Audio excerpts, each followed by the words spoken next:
si no tenemos presente que la Biblia no es un solo libro, sino que son 66 libros dentro de uno. Ahora, sumándole todavía un poquito más de presión a esto, resulta que son 39 libros que forman el Antiguo Testamento y el resto que forman el Nuevo Testamento. Normalmente, si comenzamos a leer el Nuevo Testamento, nos vamos a ver un poco detenidos al tener que regresar al Antiguo Testamento para entender culturas, costumbres, maneras de hablar, el por qué hacían esto, y siempre te vas a encontrar con que llegaste a una historia y estás fascinado, pero no entiendes algo. Y luego vas a decir que, bueno, pues vamos a Levítico. Pero a mí no me gusta leer Levítico o Números, porque está un poco como que, bueno, yo a veces brincaba en Números, muchas veces lo brinqué porque quería sacar la extracción a mi vida. Entonces el Levítico, el Números, bueno, dan más detalle de lo que debe ser, pero si no comenzamos a entender que la Biblia está compuesta por 66 libros y Antiguo y Nuevo Testamento, nos vamos a ver un poco frustrados. Ahora, como eso estoy hablando en cuestión de estudio, si hablamos en cuestión para llevarlo a nuestra vida, bueno, uno de los libros podría ser el libro de Salmos. El libro de Salmos siempre tiene la capacidad de hablar a nuestras vidas en cualquier situación que estemos pasando, y esto es lo que vamos a ir viendo el día de hoy, el cómo la iglesia primitiva pudo, se pudiera decir que pudo tener una aplicación dentro de los salmos. Entonces, ¿qué le parece si oramos y me ponen en las manos de Dios y comenzamos esta clase?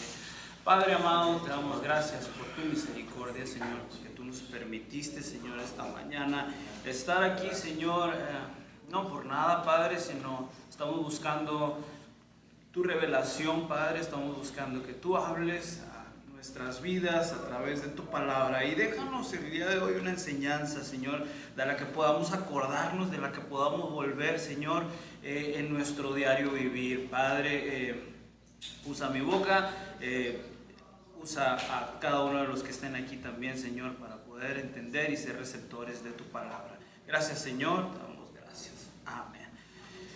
Bueno, comenzamos con las lecturas del día de hoy, bueno, que son de Hechos 9, viene siendo al capítulo aproximadamente 13, aquí se me escapó la primera hoja, pero bueno, podemos comenzar en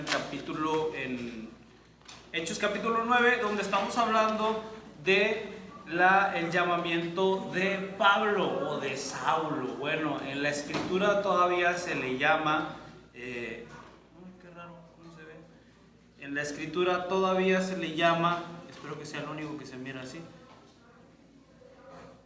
En la escritura todavía se le llama como Saulo, pero bueno, se mira medio curioso, pero bueno, está bien, porque si ponemos atención nos está dando las palabras más sobresalientes. Repentinamente rodeó, dijo, trajese, pero tú puedes buscarlo en tu Biblia, está en Hechos capítulo 9, y vamos a leer lo que viene siendo Hechos capítulo 9, el llamamiento de Pablo. Si ya lo tienes, dices un amén. Y dice el capítulo 9: mientras tanto Saulo pronunciaba amenazas en cada palabra y estaba ansioso por matar a los seguidores del Señor. Así que acudió al sumo sacerdote del Señor, le pide cartas dirigidas a las sinagogas de Damasco para solicitarles su cooperación en el arresto de seguidores de todo aquel que se encontrara en el camino. Su intención era encontrarlos, apresarlos a hombres y mujeres para llevarlos a Jerusalén encadenados. Al acercarse a Damasco para cumplir esa misión, una luz del cielo de repente brilló alrededor de él, y Saulo cae al suelo y oye una voz que le dice: Saulo, Saulo, ¿por qué me persigues? ¿quién eres, Señor? Respondió él. Bueno, no con esta voz, sino respondió, imagínate tú. Preguntó Saulo, yo soy Jesús a quien tú persigues. Contestó la voz, ahora levántate, entra en la ciudad y se te dirá lo que tienes que hacer. Ahora, creo que quiero decirte quiero parafraseártelo. Dice, Saulo todavía respirando amenazas contra los cristianos. Ahora, ¿por qué este hombre estaba respirando amenazas si no era un judío preparado, que supuestamente entendía la palabra del todo? Pero es que mira, déjame decirte que si nos remontamos un poquito, unos capítulos antes, nos vamos a lo que viene siendo la resurrección de Jesucristo. Jesucristo resucita 3 días después, camina con los discípulos 40 días con ellos. Es que imagínate tú, resucita, y los discípulos son testigos oculares de la resurrección de Jesucristo. Ellos caminan, ellos andan con él 40 días todavía, comen y beben con él, se les revela de una manera diferente, ellos alcanzan a entender ciertas cosas diferentemente que lo que habían podido entender cuando Jesús estaba en carne propia con ellos. Entonces, estos 40 días definieron totalmente la vida de un Pedro, de un Santiago, que lo vemos al principio con Jesús, quizás peleando, o no peleando, sino pidiendo a qué lado se iba a sentar él, si a la diestra, a la derecha o a la izquierda. Entonces vemos otro tipo de discípulos. Pero sin embargo, después de la resurrección, ¿qué pasó? Que detonaron y se corrió el evangelio como pólvora. Bueno, nada más que nada menos que se comenzó a predicar el evangelio de Jesucristo resucitado. Eso fue uno de los detonantes que estaba en ese momento sucediendo, que era lo que bastantemente tenía Pablo molesto. ¿Por qué? Porque recuerda que ellos, los judíos, estaban tratando de ahogar la noticia de que Jesús había resucitado, y entre tanto, imagínate a los discípulos hablándolo como nada, y podían torturar, podían hablarle a una persona y decirle, ¿de qué de lo que estás hablando? Él le iba a contestar sinceramente, porque ellos habían caminado con Jesús 40 días después de resucitado.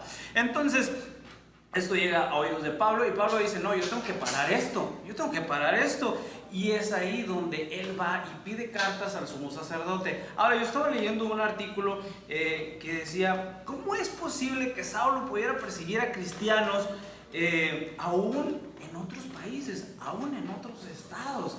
Bueno, ¿quién era Pablo? ¿Quién era este hombre? Bueno, resulta nada más y nada menos que Pablo había sido instruido por Gamaliel, uno de los maestros en ese tiempo más sobresalientes, y que políticamente, o que judicialmente podría ser ahora en día como el juez supremo de la Corte de Justicia. No sé si lo dije bien, pero aquí lo tengo. Vendría siendo el juez de la Suprema Corte de Justicia, perdón.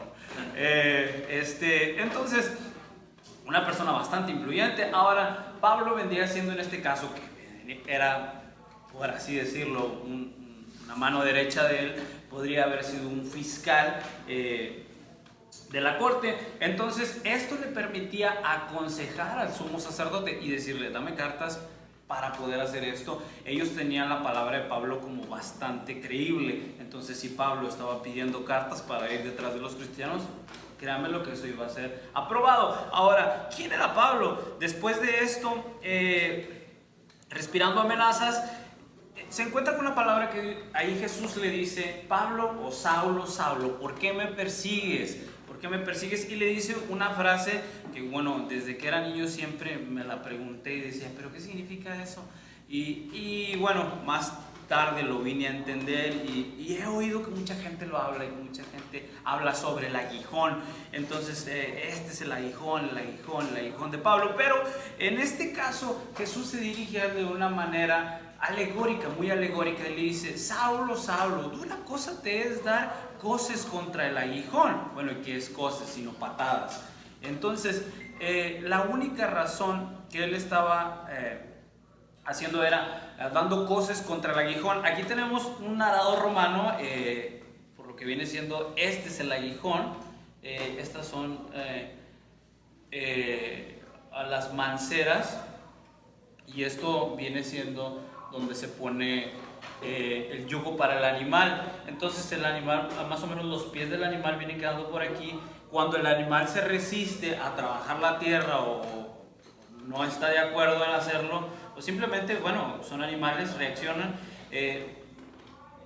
tiende a patear esto, lo cual es muy doloroso y tiene que seguir trabajando. Entonces, en manera alegórica, Jesús le dice: Pablo, qué dura cosa te es dar patadas contra el arado, para que mejor me lo entienda. Ahora, ¿cuál es la finalidad del arado? La única finalidad del arado es preparar la tierra. La única finalidad del arado es preparar la siembra. Entonces, se fija cómo Pablo estaba en contra, sin darse cuenta posiblemente, y muy probable, sin darse cuenta de lo que realmente a lo que se estaba oponiendo. Entonces, muy interesante esto, es donde él baja las manos y dobla y dice: Señor, bueno, pues dime tú qué quieres que yo haga. Ve a la ciudad de Damasco y ahí se te dirá qué es lo que tienes que hacer. Ahora, bueno, ya como ustedes ya lo saben, Ananías fue enviado y todo esto, pero después de la conversión de Pablo, todos hemos presenciado quizás, yo estaba observando y muy observativo, y yo digo: wow, cómo este hombre se levantó, y la tendencia de nosotros como cristianos al aceptar a Dios, nuestra tendencia automáticamente es pensar: voy a fallar, es que no sé si voy a poder con esto, es que tengo tantas debilidades. Pero vemos a un Pablo que no tuvo ni siquiera un crecimiento gradual, que fue un crecimiento, o más bien una conversión tan intensa y tan fuerte de la noche a la mañana. Ahora, Pablo en 1 Timoteo 1:3, si lo quieres buscar, si no aquí lo pueden leer, habla de lo que él antes era. No era cualquier cosa. Recuerda que era un perseguidor.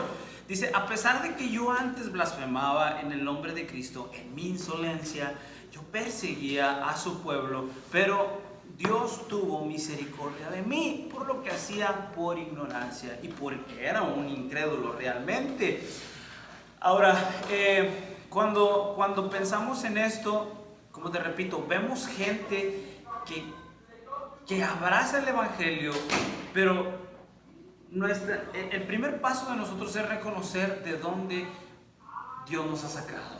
Entonces Pablo entendió pronto eso, y él habla acerca de su cambio. Y mira, Pablo comienza a predicar.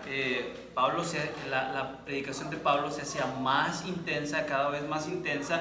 En Damasco, recuerda que iba camino a Damasco, esto sucedió en Damasco. Ahora, después de esto, la predicación con Pablo se comienza a poner bastante intensa. Los judíos no aceptan el mensaje de Pablo, se empiezan a preguntar: ¿qué no era este el que perseguía a cristianos y ahora está predicando a Jesús resucitado? Entonces esto no acomodó muy bien con los discípulos, con los judíos. Entonces se empezó a tratar de matar a Pablo, se empezó a atentar contra Pablo, y de día y de noche vigilaban las fronteras, las salidas de la ciudad, para ver a qué hora salía Pablo de Damasco. Entonces, ¿qué es lo que pasa aquí? Que algunos de los creyentes, que fíjate, Pablo comienza a predicar fuertemente. Ahora mira lo que dice aquí: de modo que durante la noche algunos de los creyentes, ya había creyentes. Esto implica que no tenía un día o dos predicando, o posiblemente ya había hecho nexos con creyentes. Entonces, de modo que otros creyentes, recuerda que Pablo llegó sin amigos a Damasco, ahora, pero ya había creyentes que lo ayudaron a salir de esto por un hoyo, y lo ayudaron a salir bastante discretamente por parte de lo que son las murallas de la ciudad. Ahora, Pablo entendió esto, que era que la gran comisión, Mateo 28:16 nos habla de esto, que es: por tanto vayan y hagan discípulos de todas las naciones, bautizándolos en el nombre del Padre y del Hijo y del Espíritu Santo, enseñándoles a obedecer todo lo que les he mandado a ustedes, y les aseguro que siempre estaré con ustedes hasta el fin del mundo. Ahora, Pablo entiende esto. Pablo, discípulo de Jesucristo, entiende esto. ¿Y qué fue lo que entendió? Sino más bien entendió un llamado. Entendió un llamado, podemos pensar y decir, ok, pero es que no me está cayendo tal vez cómo fue que este hombre cambió de una manera repentina. ¿Qué parte de la palabra fue lo que lo hizo entender? Recuerda, qué dura cosa te es dar coces contra el aguijón. Qué dura cosa te es estar opuesto para lo que fuiste creado. Qué dura cosa te es no terminar de aceptar para lo que fuiste formado. Entonces, Salmo 148 nos da un panorama. Recuérdense que lo que vamos a hacer y lo que vamos a estar haciendo va a ser conectando los salmos. Entonces, si puedes usar tu Biblia en Salmo 148. Y mira lo que dice aquí. Este salmo nos propone una alabanza a todos. Y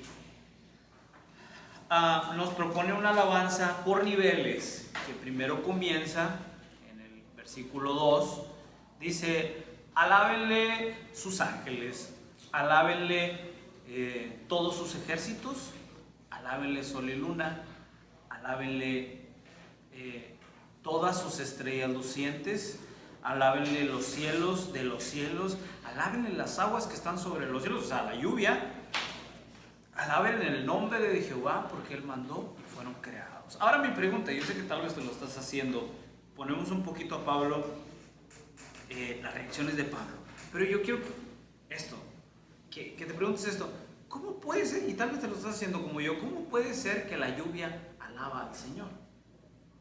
Y si sigues más adelante, dice el granizo, la nieve, los vapores. Pero dame un segundo, ¿cómo puede ser que estos cambios alaban a Dios? Ahora no estoy dudando y no estoy diciendo ¿cómo lo hacen? No creo que lo hagan. No, lo que digo yo es ¿cómo lo hacen?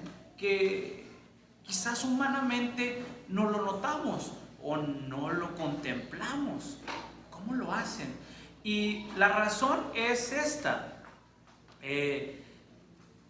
porque todos somos hechura suya. Ahora, todo ha sido creado por Él y para Él.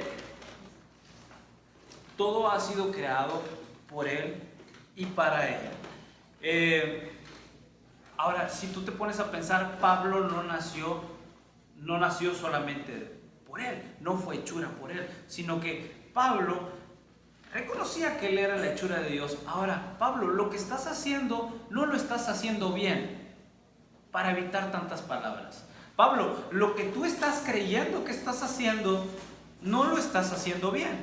O está incorrecto lo que tú estás haciendo. La lluvia fue creada con un propósito. El sol fue creado con un propósito. Y es que imagínate tú el sol resistiéndose a hacer para lo que fue creado. No se puede. Esto es inconcebible. Y es que imagínate tú y yo resistiéndonos para lo que fuimos creados. Y es a lo que Pablo nos quiere llevar cuando dice en Efesios 2 que somos hechura de Él. Y mira lo que dice Efesios 2.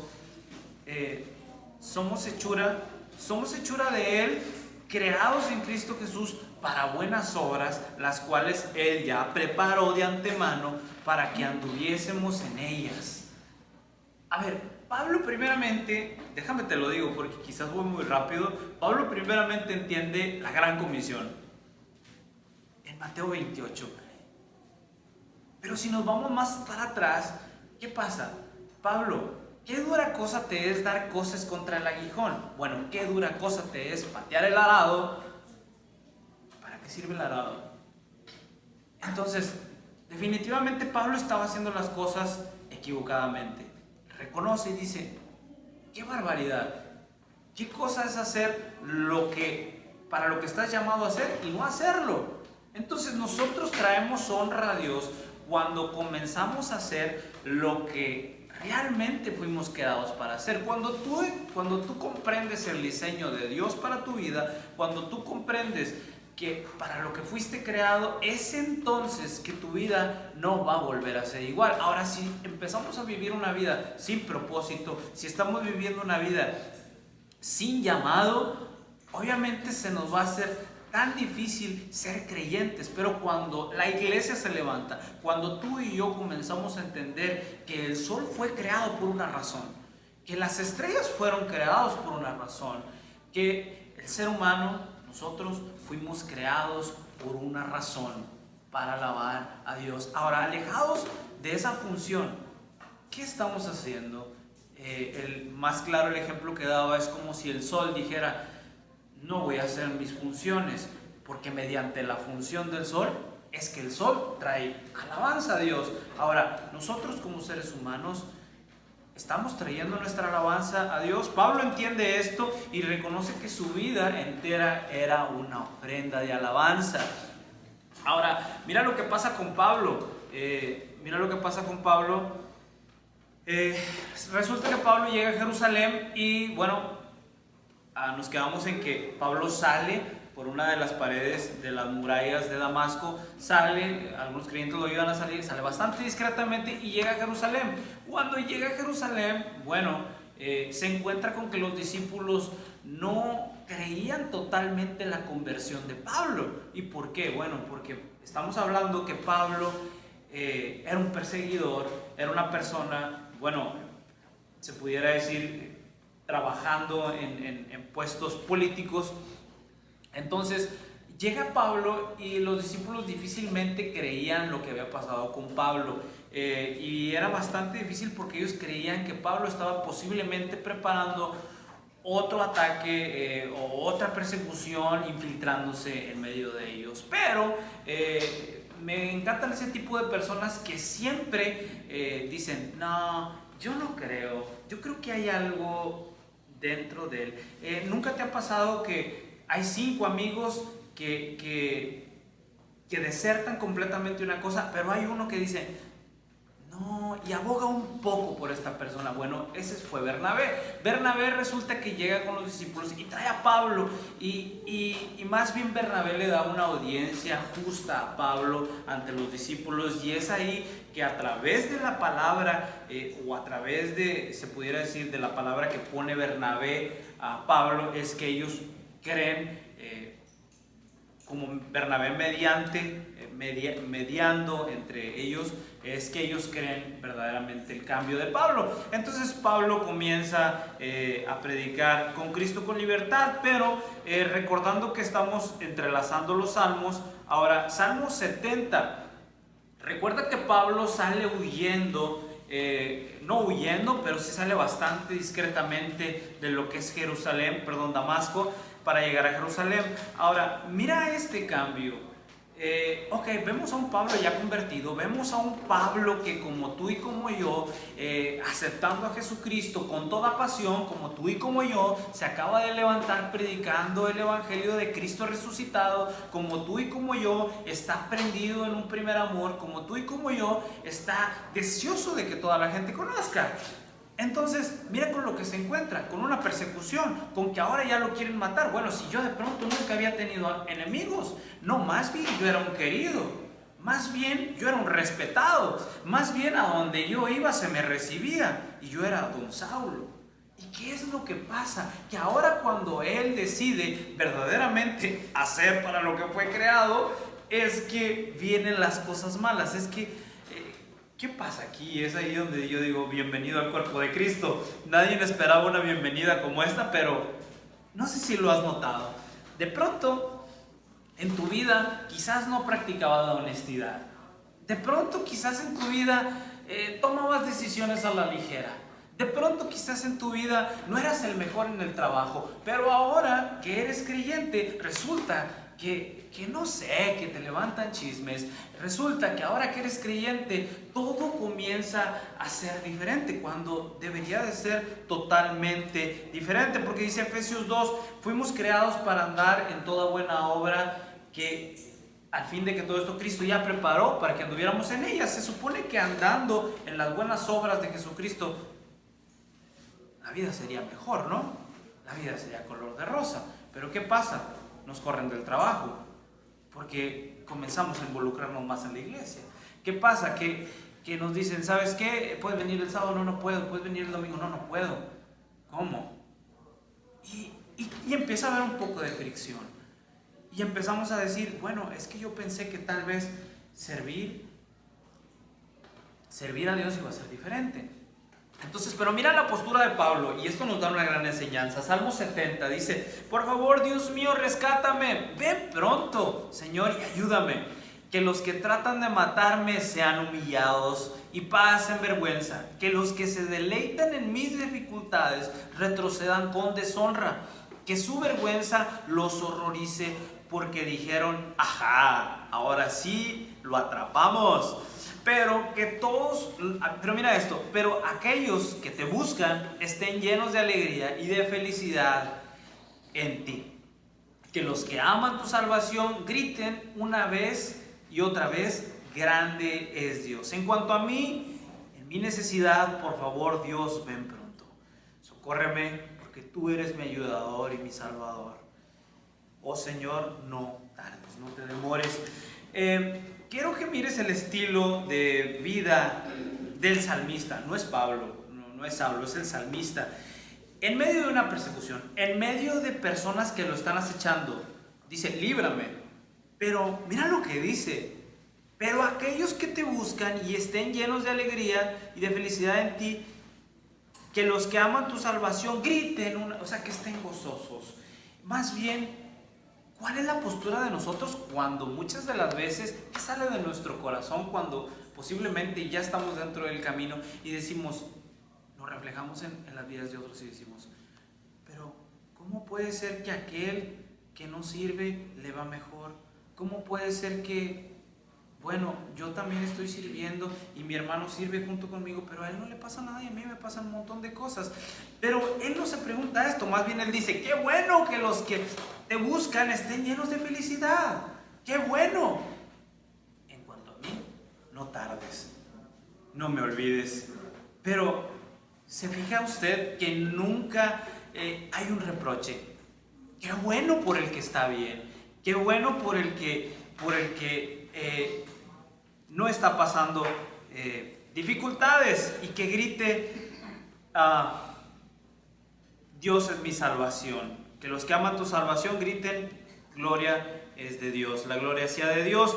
Entonces, el Salmo 71 es una continuidad del Salmo 70. Ahora, el Salmo 71 es lo que yo te digo. Se pone un poco más intenso en el Salmo 71.7, se pone un poco más intenso donde el salmista ya comienza a decir, Señor, por favor, sálvame, sálvame. Y sabes, me pongo yo a pensar por qué él pedía salvación de parte de Dios. Y mira, es porque el salmista tenía una misión y dice en el Salmo 71, aún en la vejez y en las canas, oh Dios, no me desampares, para que yo anuncie tu poder a la posteridad y tu potencia a todos los que han de venir. O sea que él no estaba pidiendo una salvación por su vida, porque temiera de su vida.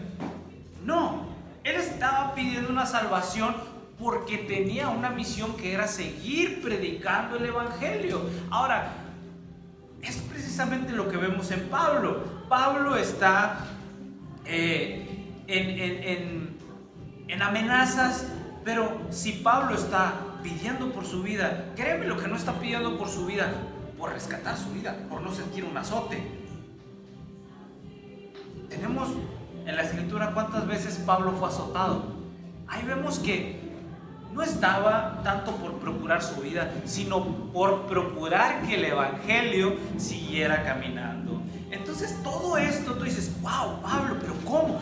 Sí, es que todo esto lo vamos a ir comprendiendo cuando comprendamos realmente el diseño para lo que fuimos creados. Cuando entendemos realmente para lo que fuimos hechos, fuiste hecho para ser un portavoz de la palabra. Ahora, independientemente de qué, de mi estado de ánimo, no. Independientemente de qué, de mis luchas, independientemente del trato que se me dé, Pablo vemos que entendió que como el sol tiene su función, como las estrellas, la lluvia tiene una función, tú y yo tenemos una función. Ahora, quiero pasar a lo que viene siendo la historia de Pedro y Cornelio. No sé si tengan alguna pregunta con respecto a lo de Pablo. Recuerden que vamos parafraseando la Biblia y dándole un poco de entendimiento a lo que este es el capítulo 9. Ahora pasamos al capítulo 10, comienzos del capítulo 10, donde habla de Pedro y Cornelio. No sé si tengan alguna pregunta o si se sientan identificados con Pablo de pronto en alguna situación o tengan algo que añadir.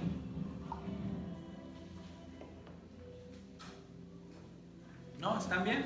Bueno, pasamos a Pedro y Cornelio. ¿Quién era Pedro? Pedro era un judío completamente nacido judío. Le pudiera llamar un judío ortodoxo, le pudiera llamar un judío que practicaba y que tenía las prácticas puras de un judío. Pedro tenía Pedro sabía qué comer y qué no comer. Ahora, aquí quiero llegar a la visión de Pedro. No sé si ustedes han oído Pedro mata y come. ¿Les suena familiar? Claro, a todos, ¿no? Pero no se trata de comida esto, sino más bien se trata de otra cosa que le estábamos sirviendo. Ahora, la historia de Pedro comienza en Jope, cuando a Pedro se le manda a llamar porque discúlpenme, se le manda a llamar porque un miembro de la iglesia cayó enfermo. Pedro llega y entonces ora por Tabita, que su nombre significa Gacela, que traducido al hebreo sería Dorcas.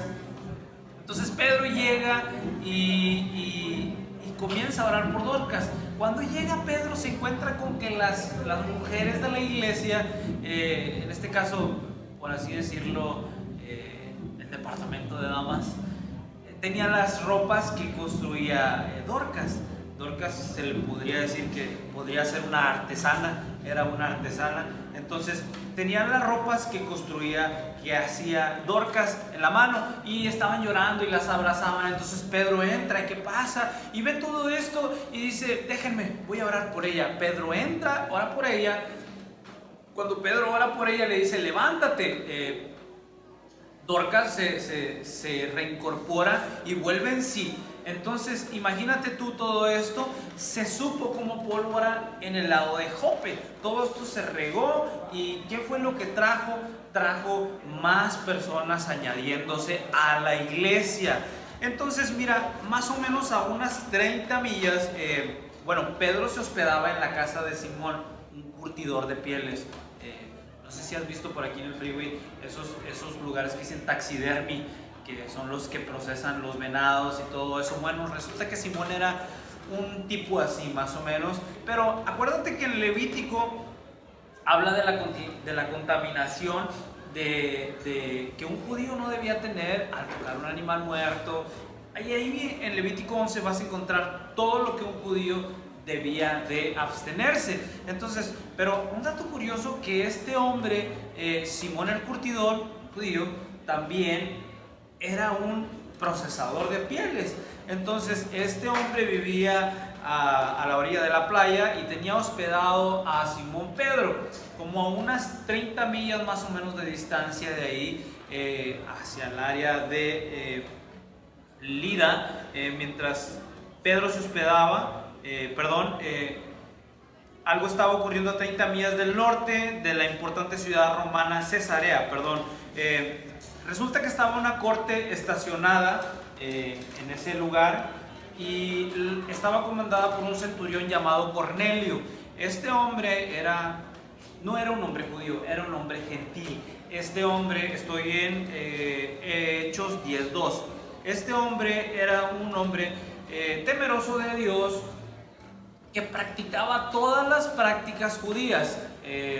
Si había que hacer una donación, él estaba presente. Como tendría que vivir un judío, él lo hacía, pero era un gentil.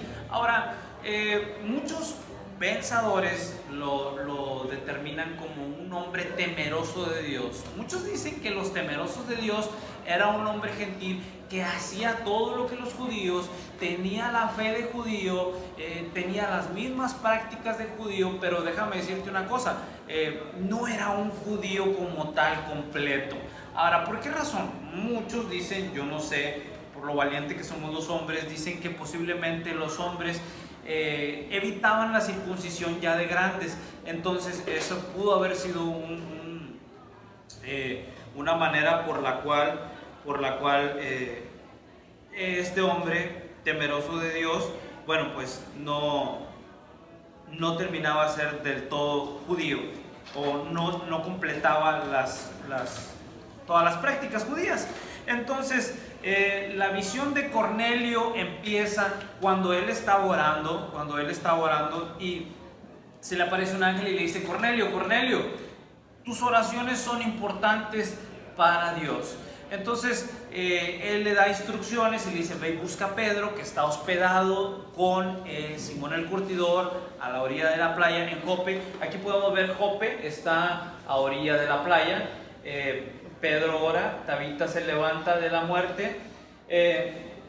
Entonces vemos que está aquí Jope a la orilla de la playa. Entonces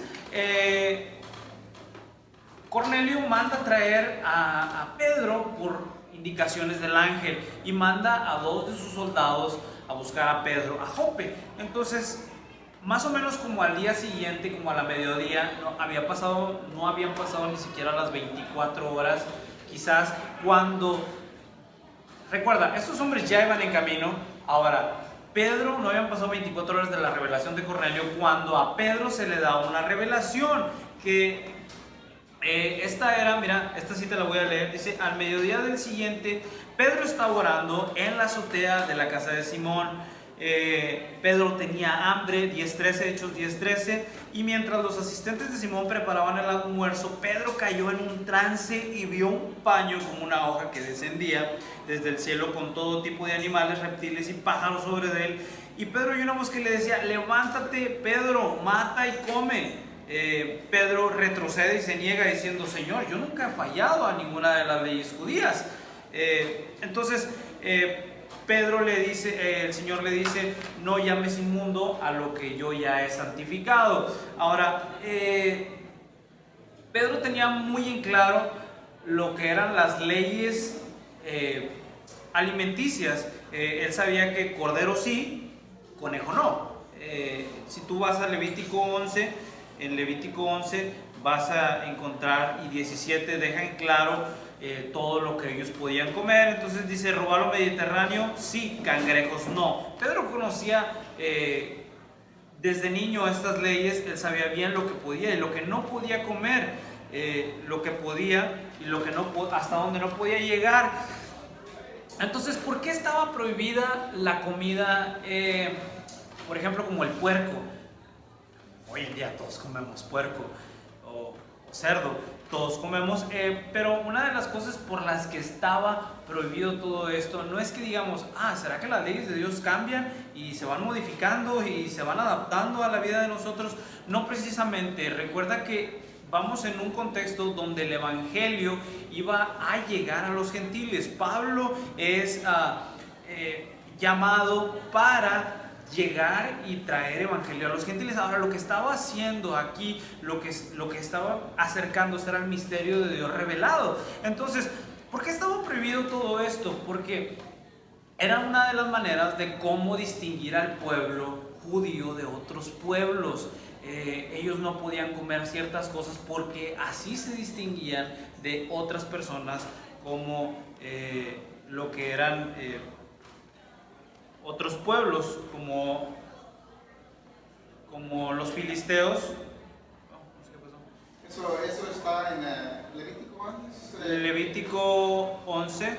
Y eso es lo que practicaba la religión judía, ¿no? El judaísmo, ¿no? Claro. Bueno, sí, Cuando vino Jesús, vino a abolir esa ley y vino a cambiar. Bueno, después, esto vemos que sucede. Acuérdate que Cuando vino Jesús, no sé si has oído muchas veces en la predicación del pastor Esteban, dice que Jesús no salió ni siquiera de su misma tierra, o sea, no salió de un parámetro de 3 horas. Esto nos indica que solamente pudo haber rozado con personas, bueno, más tarde llegamos a ver como personas como la samaritana, vemos también la parábola del samaritano. Entonces, que básicamente ellos habían rompido estas reglas ya, fíjate, ya de años, ya las habían roto, pero ¿qué era lo que pasaba? Los otros judíos decían, no aceptaban a los samaritanos, ¿por qué? Porque me atrevo a pensar que los samaritanos no dudaban en comer cerdo, posiblemente. ¿Por qué? Porque del punto en que ya estaban, por así decirlo, entrelazados a otras tribus, ya no habían respetado la mayor parte de las reglas que tenían como judíos. Entonces era una de las razones por las que Dios pedía que comieran ciertas cosas para que se identificaran como una nación. Entonces, déjame darte un dato curioso. Resulta que también los arqueólogos, cuando están haciendo excavaciones por aquellos territorios, ellos saben cuando están en un territorio judío y en un territorio filisteo, porque una de las mayores evidencias son los huesos de cerdo en un territorio filisteo. Cuando están en un territorio que básicamente está escaso de huesos de cerdo, están en un territorio judío. ¿Y por qué? Porque esto pasa porque los filisteos eran buenos comedores de cerdo, entonces me imagino que les gustaba mucho el barbecue. Después de tener la visión, Pedro se quedó meditando. ¿Y qué querrá decir esto? Al instante, bueno, no al instante, pero seguido de esto, el Espíritu Santo le dice, sabes que van a llegar unos hombres por ti y te van a pedir que vayas con ellos. Llegan los 2 hombres de Cornelio, le dicen a Pedro, estamos buscando a un Simón, por apodo Pedro. Él sale y dice, es a mí al que buscan, vamos. Entonces él va con ellos y junto a Pedro se van otros 6 o 7 o 5 o 6 alrededor, por ahí era un número de otros judíos que seguían a Pedro. Entonces, déjame decírtelo, imagínate los que iban, esto es quizás una idea mía, te estoy tratando de hacer la historia más viva. Imagínate los judíos que iban con Pedro diciéndole, Pedro, es que quizás esto no está bien, porque nosotros no debemos ni siquiera de juntarnos con extranjeros que no son judíos. Entonces, Pedro, nosotros ni siquiera deberíamos de cruzar palabra con ellos, no se puede.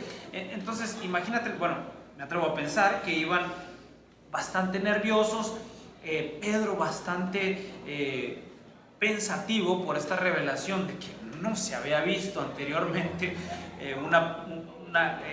Fue bastante retado Pedro en esto, y tú dices, Pedro desobediente. No, lo que pasa es de que vemos aquí que Dios lo estaba llevando retado a abandonar los principios. Una cosa de lo que Dios le quería enseñar era que estaban cambiando las leyes alimenticias para ellos. No era nada fácil entender eso, no era nada fácil. Ahora, si tú me preguntas, ¿eso significa qué? ¿Que podemos comer qué? No se trata de comida. Obviamente sabemos tú y yo bien lo que podemos y lo que no podemos comer. Por higiene sabemos lo que podemos y no podemos cazar. Entonces, no era un tema tanto de comida, sino era el pie para revelar parte del misterio de Dios. Bueno, finalmente Pedro llega a la casa de Cornelio. Cuando Pedro llega, sale el centurión y corre y se abraza de él a sus pies y se postra con él. Entonces Pedro le dice, no, levántate, yo solo soy un hombre como tú.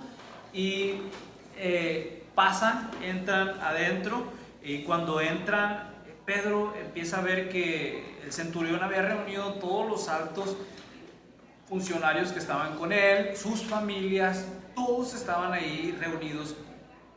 Pero se da cuenta que una de las cosas, que todos ellos estaban familiarizados, muy familiarizados con las prácticas judías.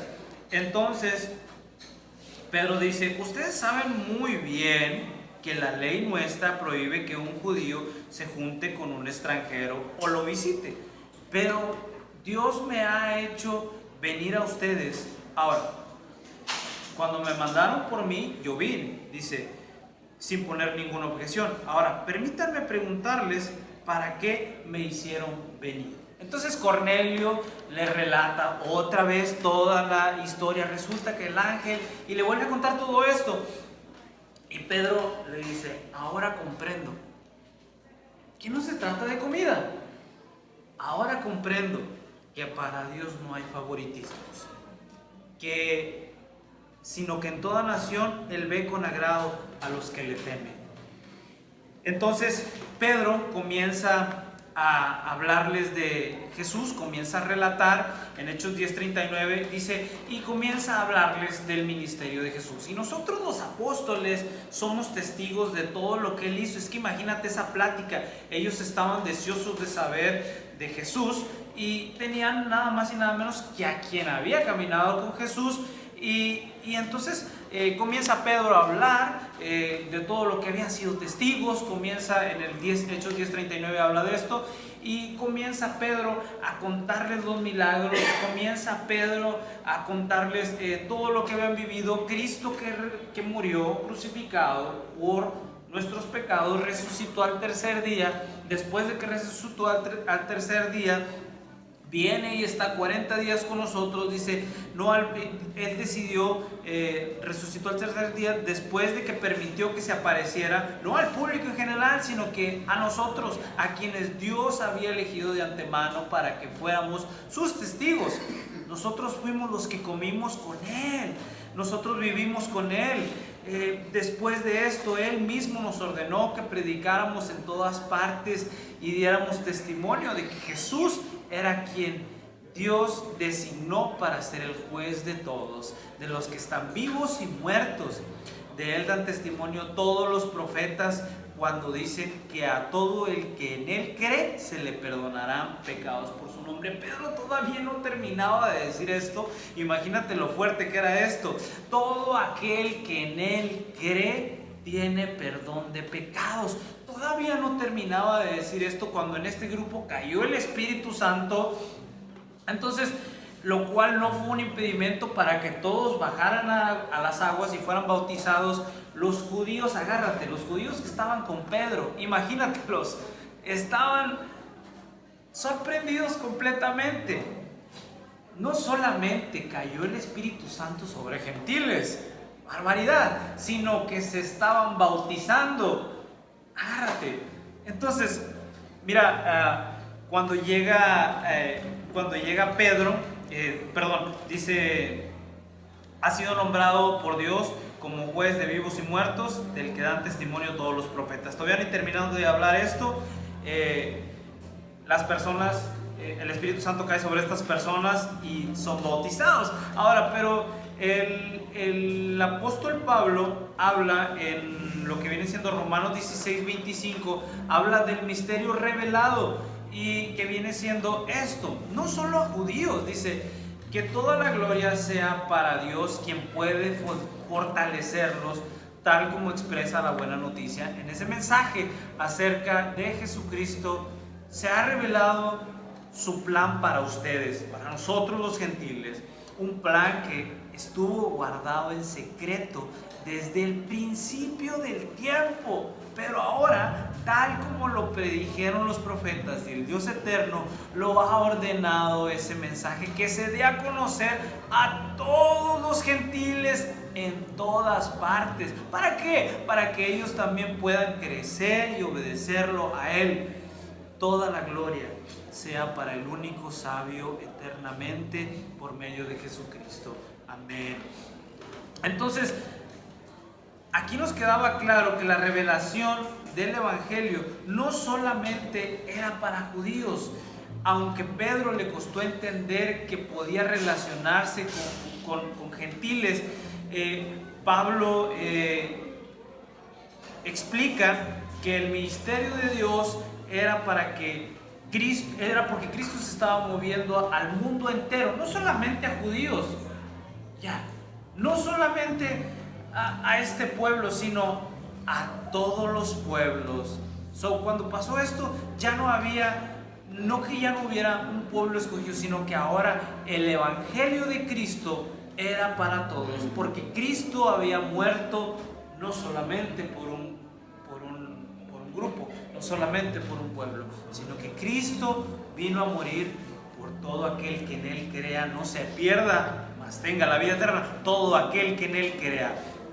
Ahora, recuerda cuando Pedro regresa a Jerusalén otra vez, ya todo esto se había corrido. ¿Cómo puede ser, Pedro? Comienzan a decirle los otros que estaban en Jerusalén, judíos, ¿cómo puede ser, Pedro, que estuviste en casa de gentiles? ¿Cómo puede ser esto? Entonces fue bastante criticado Pedro. Después de esto vamos rápidamente a lo que viene siendo la dispersión de la iglesia.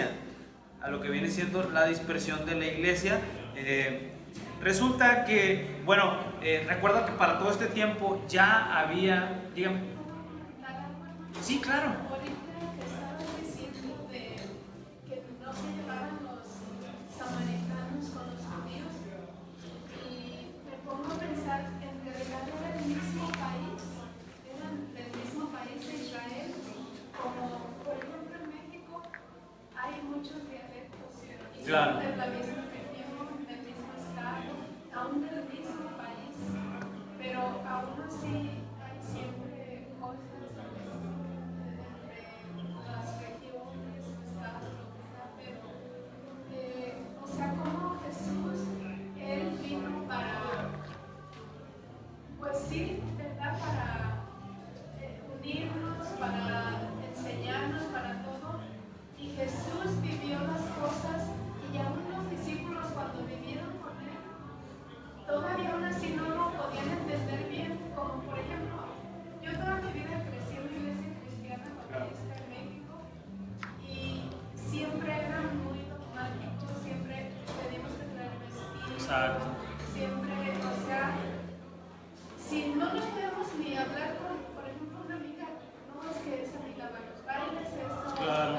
y yo no voy a los bailes, nunca fui allá a los bailes, nunca estuve, no, el dominó es pecado, todo era pecado. Entonces, digo, como Jesús así estuvo con los pecadores, Él fue con el recaudador de impuestos, Él fue con la mujer samaritana, y aún sus discípulos no lo pudieron entender porque ellos todavía decían, no, ¿cómo vamos a ir con este? ¿Cómo vamos a juntarnos con este? Cuando en realidad ellos lo vivieron, pero no lo podían entender todavía. Exacto.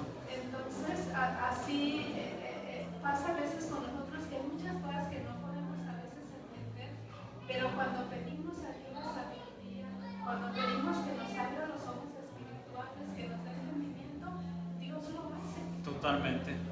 Totalmente. Y sí, verdaderamente ese ejemplo aplica en nuestra vida también. Como los judíos tenían un prejuicio por sus prácticas a relacionarse con otras gentes, que no abría la puerta al evangelio. Ahora, pero muy buena pregunta con respecto a eso. Los judíos resulta en un tiempo de cautiverio, bueno, si tratamos de hablar de esto, en un tiempo de cautiverio, ellos fueron empoderados, por así decirlo, por el rey Ciro. El rey Ciro que financió, en pocas palabras, la reconstrucción del templo. Pudiéramos haber dicho, pero se relacionó a un gentil. Entonces, creo que ahí era un acto de se regresaba otra vez el favor. Lo bueno que podían hacer los judíos por el gentil, después de que el gentil les había dado otra vez su templo reconstruido y les había vuelto un estatus otra vez como nación, creo que lo mejor que hubieran podido haber compartido era el evangelio a los gentiles, porque no estaban distanciados, sí participaban. Vemos a Cornelio que hacía las prácticas, pero ¿qué pasa? No era judío del todo. Entonces, pasamos rápido, así siguiente, me quedan como 10 minutos o 15 creo, pero bueno, entonces quiero pasar a esto. Resulta que la iglesia comienza a tener bastante persecución y se concentra y se van alrededor de Chipre y Antioquía. Para todo esto, unos hombres no identificados empezaron a hablar. Quiero que te quedes con esto. Unos hombres empezaron a hablar de Jesús, pero ahora no empezaron a compartir a Jesús como el Mesías. ¿Por qué? Porque esto vendría a ser irrelevante para ellos. Porque recuerda que para el pueblo judío, acuérdate de los que iban camino a Emaús, ellos decían, sí, nosotros pensábamos que él iba a venir a establecer su reino. Esta era la mentalidad del judío. Ahora, pero para el gentil, esto era totalmente irrelevante. Es decir, Jesús viene a establecer su reino, ¿y a ellos qué? No tenía ninguna validez eso. Entonces, sino que unos hombres no identificados comienzan a hablarles a los griegos, los llamados helenistas, ¿cómo les vamos a presentar el evangelio a ellos? Y quédate con esto, que mira, ellos llegan y no empiezan a presentar a Jesús como el Mesías, porque iba a ser irrelevante para la vida de ellos. Entonces, ¿qué es lo que pasa? Comienzan a presentar a Jesús como el dador de la vida eterna. Es ahí donde hacen un gancho los helenistas, los de habla griega, comienzan a hablarles en las necesidades de ellos. Ahora, ellos que eran grandes adoradores de dioses, muy místicos. Entonces, cuando estos hombres empiezan a presentarles el evangelio como la vida eterna, háblame más de eso. ¿Cómo que la vida eterna? ¿Y quién la da? ¿Y cómo se llega? Bueno, nada más y nada menos que Jesús ya murió por nuestros pecados, y si tú le aceptas tienes vida eterna. Él promete vida eterna. Entonces empezó a crecer. Ahora llegó a tal punto que una iglesia creció cerca de Antioquía, alrededor de cerca de Chipre y Antioquía. Entonces nada más y nada menos que Bernabé, ¿se acuerdan de Bernabé? El que habló por Pablo para que los judíos creyeran en el testimonio de Pablo. ¿Qué es lo que pasa? Bernabé es enviado para poder, si se puede decir así, para pastorear o para estar a cargo de esa obra. Bernabé, que era un hombre que ya tenía bastante liderazgo, entonces llega para pastorear ahí. Entonces él decide traer a Pablo, porque recuerda que Pablo era muy versátil para idiomas. Entonces llega Pablo y entre los dos comienzan a darle seguimiento a esta iglesia en Antioquía. Entonces llegan a darle seguimiento a la iglesia en Antioquía. Ahora, pero resulta que Herodes ejecuta en Hechos. Esto es en Hechos 10, vamos en el 10. 11, en Hechos 11, el rey Herodes ejecutó a Zebedeo, a Santiago, se convierte en el primer apóstol en ser martirizado. Recuerda que había una persecución y unos creyentes llegaron a Chipre y Antioquía. Ahora, pero quiero mencionarte esto. El rey Herodes, esto lo escribió un escritor de la iglesia primitiva llamado Eusebio, y dice: el rey Herodes estiró su mano para maltratar a algunos de la iglesia y mata a Santiago, el hermano de Juan, con espada. En cuanto a Santiago, Clemente relata la historia muy digna de mención. Te la leo y dice: él dice que quien llevó a Santiago al tribunal, cuando lo vio dar su testimonio, se conmovió y confesó que él mismo era un cristiano. Por tanto, dice que los dos fueron llevados juntos. En el camino, este hombre le iba rogando a Santiago que lo perdonara, pues, por haberlo traicionado. Y Santiago se conmueve un poco y le dice: la paz sea contigo. Lo besó y así los dos fueron decapitados. Pero fíjate, curioso, porque hay un paralelo en Marcos 10:32 donde este pasaje relata esto. Cuando los discípulos Juan y Santiago se estaban jugando un papel con Jesús y le preguntaban: ¿dónde nos vamos a sentar? ¿A la derecha o a la izquierda? ¿No? Entonces es aquí donde vemos lo que le costó a los discípulos seguir a Jesús. Vemos a Santiago decapitado, vemos a un Pedro encarcelado, a punto de ser también ejecutado, y vemos cómo un ángel lo libera de todo esto. Vemos cómo un ángel lo libera a Pedro. Pedro estaba encadenado, el el ángel viene, lo libera. Pedro en sí pensaba que esto era un sueño, pensaba que lo que estaba viviendo era una visión, pero no era más que un ángel que lo estaba liderando, que al mismo tiempo él estaba encarcelado. Santiago, bueno, fue decapitado, pero Pedro fue puesto en libertad.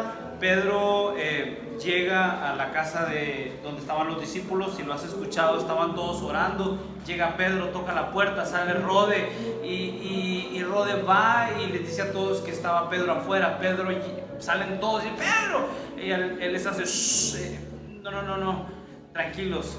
Pedro les cuenta de lo que había pasado. La iglesia crece más en fe al ver esto, que definitivamente Dios rescatando a Pedro del lazo del cazador. Entonces Pedro huye muy lejos de ahí, porque a los pocos días Herodes se dio cuenta que esto había sucedido cuando le tocaba la ejecución a Pedro.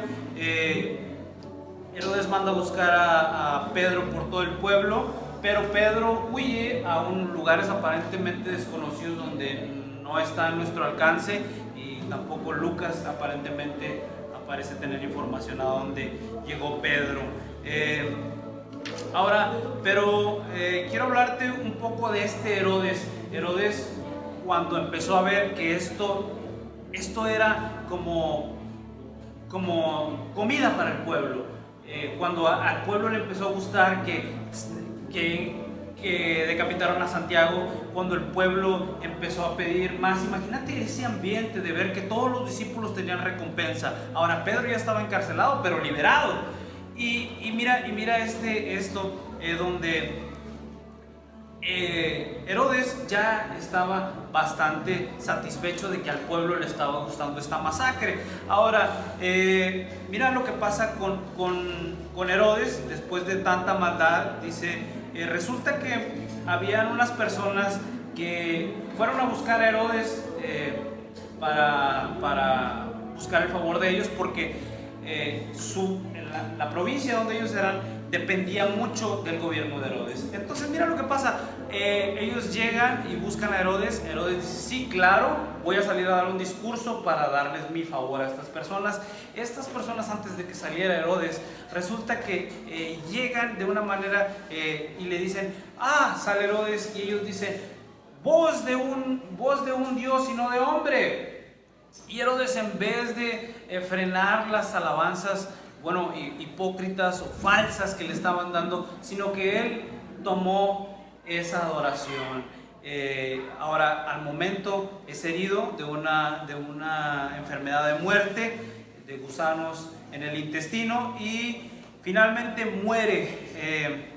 Josefo lo redacta así, dice: ahora, cuando Agripa había reinado 3 años en todo Judea, llegó a la ciudad de Cesarea y allí hizo exhibiciones. Dice, en el segundo día hizo un espectáculo, se puso una ropa hecha de plata totalmente y verdaderamente maravillosa, y cuando entró a el lugar iluminó completamente por los rayos del sol, y los que estaban ahí empezaron a gritar de un lado al otro: Herodes, te mirábamos como un hombre mortal, pero hoy te reconocemos como un Dios. Entonces, antes de oír esto, el rey ni los reprendió, ni rechazó sus halagos impíos. También fue un dolor intenso que surgió en su vientre, y de una manera muy violenta su dolor se volvió violento. Y cuando él había sido bastante agotado por el dolor de su vientre, 5 días se fue de esta vida, teniendo 54 años de edad. Ahora, para terminar, podemos ver la actitud de Pedro. Cuando el centurión llega, le abraza, se postra de rodillas y le dice: Pedro, levántate, que yo solamente soy un humano como tú. Podemos ver, ya vamos a estar, la junta la vamos a tener en otro cuarto, ¿okay? 2 minutos. Entonces podemos ver a un Pedro que le da la gloria a Dios. Podemos ver a un Pedro que, a pesar de todo esto, y miramos el favor de Dios con una persona que le da la gloria a Dios. Más bien miramos a Pedro rescatado de la cárcel, llevado, guiado por un ángel. Vemos el favor de Dios para la vida de Pedro. Ahora, ¿vemos el favor en Herodes? Claro que no. Vemos más bien el pago de una persona que se da la gloria. Ahora, nosotros somos damos gloria a Dios por lo que fuimos llamados a hacer. Nosotros damos gloria a Dios cuando entendemos el diseño de lo que fuimos llamados a hacer. Ahora, pero quiero hacerte una pregunta. ¿Cómo reaccionas tú ante la alabanza de la gente? Se te sube. ¿Cómo reaccionas tú cuando alguien reconoce que lo que estás haciendo es bueno? Una persona que tiene claramente que depende de Dios, siempre vivirá en una actitud de humildad. Vemos los discípulos fueron cuidados, fueron resguardados por Dios en todo momento, la iglesia creciendo, almas salvadas, pero entre todo dando la gloria a Dios y reconociendo el llamado para el que fuimos creados. No sé si alguien tenga algo que añadir, estamos con el tiempo, pero tenemos un minuto o dos para cualquier pregunta o cualquier cosa que quieran añadir. ¿No? ¿Todo bien? Qué bueno, pues esto ha sido por mi parte, espero que les haya servido esta enseñanza. ¿Y qué les parece si oramos para despedirnos y poner este consejo en manos de Dios? Padre, te damos gracias infinitamente, Padre, porque una hora realmente no bastaría, Señor, para entender todo lo que tú has hecho a través de los años y de los años en nuestra vida, Señor, generando momentos para conocerte, Padre, generando momentos para creer en ti, Señor. No alcanzaríamos a contar tus maravillas, Señor, no alcanzaríamos a tener en cuenta todo lo que haces por nosotros, Padre. Te pedimos que cualquier momento, Señor, de angustia, cualquier momento de desánimo, Padre, podamos recurrir siempre a tu palabra, Padre. Somos tu pueblo y buscamos, Señor, agradarte. Ayúdanos a darte la alabanza en todo lo que hacemos, con todo lo que tenemos y con todo lo que venga a nuestras manos. Siempre reconocer que tú eres el digno de alabanza. Damos gracias, Señor, quedamos despedidos. Amén.